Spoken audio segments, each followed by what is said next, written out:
I'm here to explore a country that fascinates us all, but one that we struggle to understand. China.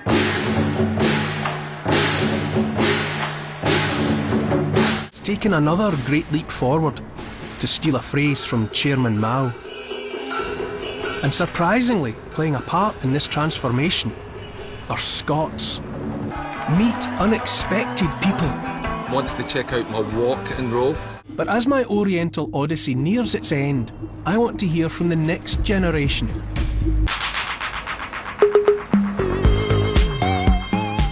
The people who will inherit the China of now and shape the China of tomorrow. My guide is certainly another unexpected Scot here in this land of contrasts. Lecturer by day, underground Beijing aficionado by night. Glasgow punk rocker, Hugh Reid. How are you, Hugh? Not bad, not bad. No, it's good to meet you. You used to work with my sister. I did not. Who? Anne-Marie Cumberland or Sinclair. She's divorced on the East Lothian Courier or something. A newspaper. Anne-Marie! Gosh, yes! Against the old enemy. Who that is, I'll no say. Hugh left behind his velvet underpants, the band he fronted in 80s Glasgow, for a new life in China 7 years ago, teaching communications here at Jiaotong University.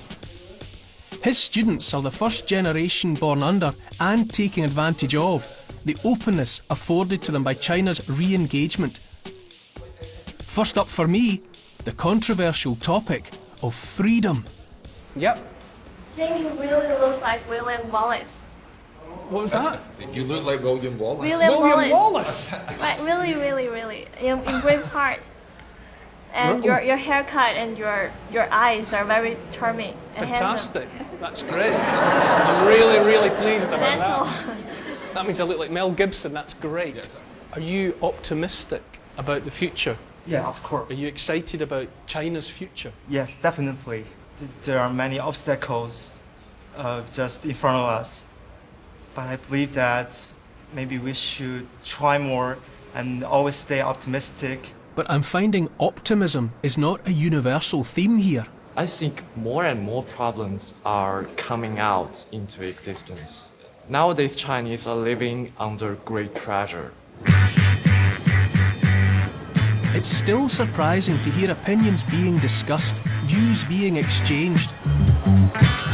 We're heading out of the classroom and across town in search of more. Do you ever think you'd get used to this? I know, of course, when I first arrived, it was all very strange. See, my idea about China was it was all like hutongs. I had this idea that China was all old buildings and old-fashioned. Yeah. Little timber building. Yeah, sure, and I even thought maybe people were dressed the same. So I think that the modernity of it was what I first found surprising. We've come to Hugh's favourite hangout, the punk rock noodle bar, in the heart of Beijing's pub and club district, the Gulao. Hugh, this is obviously a bit off the beaten track. So how does a man from Glasgow find his way off the beaten track? Well, in China I call it walk and roll. So I wanted to check out my walk and roll, and I came in and there was a Chinese skinhead band and I couldn't believe it. Just, typical skinheads, and actually they had some Union Jacks, but behind them they had Chinese flags as well. And I just thought, what is this? Does any of the kind of, the politics of punk play into what's going on I here? think the politics of individuality play a role. Do you think it's hard to be an individual in China? It's more difficult to be an individual in China because usually people are coming from one-child families, and so there's a parents' expectations, there's a grandparents' expectations, so there's a lot of pressure put on you. Is it possible for the artists and musicians and the creatives in Beijing and China to ever force change? I don't get the feeling that people want revolution. People, Or even just change? Yeah, they want change. Things are changing, and the people are generally happy because now they're richer than before and they're living in a nice apartment. For me, the big thing is individuality and expressing yourself as an individual. We're getting together with young friends of Hugh's, ones he's met through the underground music scene. Bob Dylan's famous song, again, the times that are changing. I think he is a fortune teller. He's telling the things happening in China. You know that song? The old generation, the young generation, their mind is totally different now. Is there any political music? I mean, are there people out there somewhere singing, political? Less and less. You can't make money and you'll get arrested. There were several punk bands in China and some extremely political, and they were under arrest and get to the North Europe, Sweden or Denmark, and live there, never get back. Because there are lots of bad things happening, so I want to. But I think if you just search for bad things, there is a lot. But if you just search for No, good I search things, both. And you live in a no. dream. I think it's because you have a part of bad things. You just, why? All I see is bad. Do you think JD just looks for the bad? Yes, I think so. Because No. I believe we will have a brighter future. We will have the wake up. This is the greatest time for we as Chinese people because we didn't experience war. For many Western people, they see China kind of no freedom for speech or something like that. But actually, the friend just showed me that. But we do have a lot of freedom. You don't agree? You don't have the same optimism? I think they are extremely optimistic. You say that they are very happy for future. I think nowadays is really, really great time for young ladies. Like ladies here in the room, we all get education and we have the ability to find a job in big cities. We are financially independent. The only challenge for most of us is to see what you are able to do now. But when I came to China 7 years ago, for me there was a great feeling of openness, and I thought this is the 60s. This is the 60s for China. This is it. But being honest, it hasn't come to pass.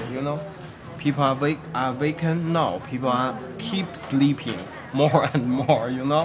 What I didn't expect when I came in here tonight was this kind of conversation. You're not all saying the same thing. You've got one point of view, you've got one point of view, you've got another point of view. No, I can say, after 10 years, you see this video, you will know I'm right.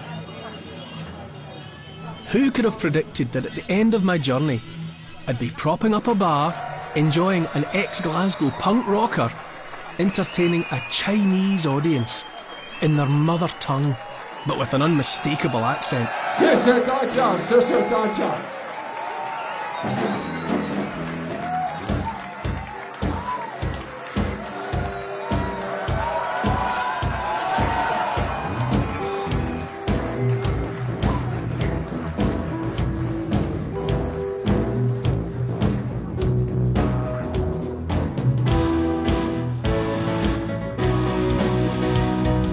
我是苏格兰农民，可是我很聪明。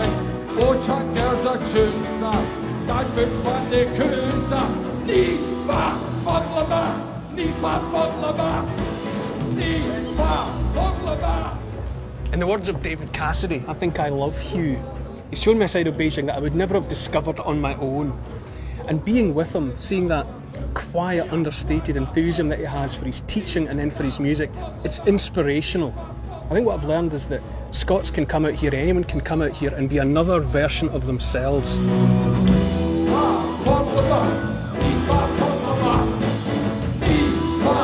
When I arrived, I had no idea what to expect of Scots in China. But now I think I've met enough of them, enough of us, to be able to draw at least some conclusions. All were unmistakably Scottish. Their accents, the sense of humour, the pragmatic, adventurous spirit. But they had something else in common as well. Each had learned that they had to adapt in order to survive and thrive. They found ways of being, ways of getting things done that respect their hosts and also thousands of years of difference and otherness. They're Scottish, but now they're Scottish with Chinese characteristics. Okay, so this is the last song. Thanks a lot. You've been a really, really fantastic audience.